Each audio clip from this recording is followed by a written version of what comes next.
we enjoy a history dating back to Victorian times, and as you'll have heard in the film, we're now within the top 5% of universities in the world.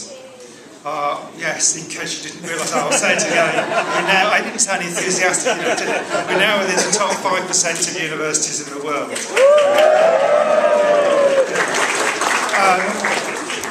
We have around about 22,000 students. About a quarter of those are from outside the EU, about a third are postgraduates. We have a turnover of about £180 million. We make a contribution to the London economy of about £500 million. Fortunately, in the current climate, our courses are extremely popular. There are many reasons for that, of course, but I suspect one of them is that our graduates are highly employable, and the other one is that we are in the top 10 for both employability and for starting salaries. In the last government's research assessment exercise, they identified that 15 areas of our activity were not only good in terms of research, but they had research in them that was comparable with the very best in the world. Since my arrival, which seems like a long time ago now, but it was only last August, we've been thinking about where we're positioned in the world of higher education.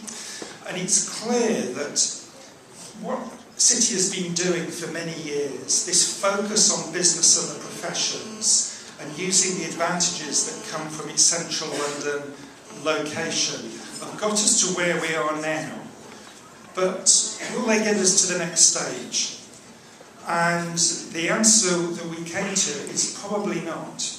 And one of the things that we need to do, and it's been evident within the institution for a while, is to put ourselves in a position where we are the only university in London that's committed to academic excellence and focused on business and the professions at the same time. And I'm pleased to say that our council agreed a vision for City by 2016 that will put us in that position.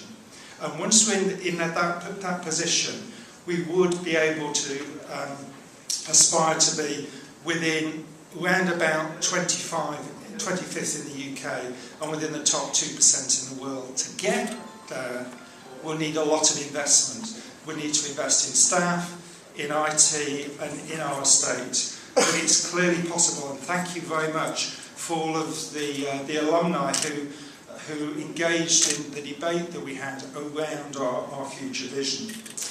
Work is underway at the moment to get from where we are now to where we want to be by 2016. We're working very closely with the schools who are coming up with their individual plans. We're coming up with plans centrally.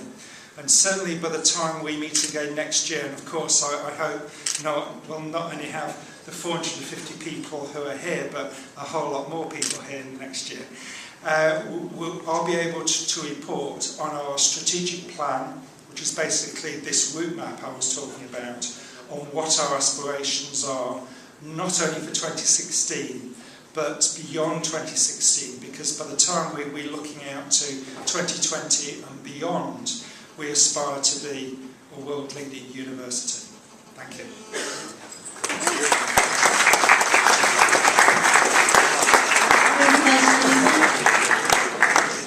As you've heard, the future looks bright for City University of London, and I'm looking forward to you all being a part of that. But I think sometimes it's important to look to the past. I'd like to take this opportunity to say thank you on behalf of myself and the staff of City University London to Paulo Gomez, who has for the last 6 years tirelessly worked to build up the Alumni Relations Program at City University London. Paulo, with a small staff, himself and one assistant, has built the Alumni Department into what it is today, a slick operation that reaches 100,000 alumni internationally. I didn't know all of you were coming tonight, or I would have ordered more food. Paulo, we really wish you luck in your future, and I'm sure that you will all join me in giving him a big round of applause for the contribution he's made.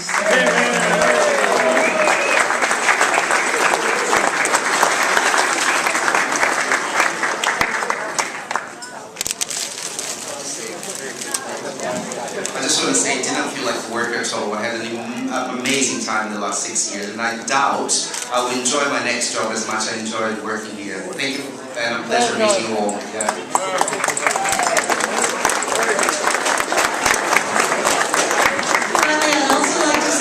To the staff that made this evening possible, specifically Carla Stewart and Celia and Nico, who's here somewhere, for a fantastic event. Thank you very much for your hard work tonight. And then finally, a thank you to our pianist, who's Larson.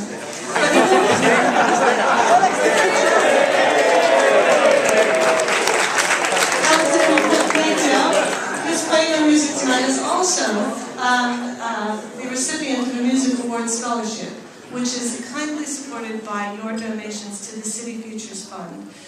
So Alex is here and is a direct product of what you can do when you make a contribution. There's gift aid forms at the front end. Right. Thank you very much for all coming and enjoy the rest of your evening. Thank you. Oh, and your business cards. Don't forget your business cards.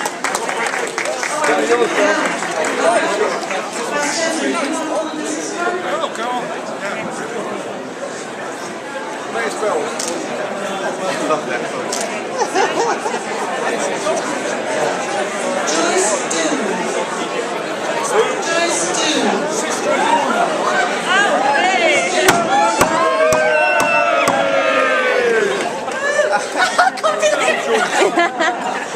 Thank you.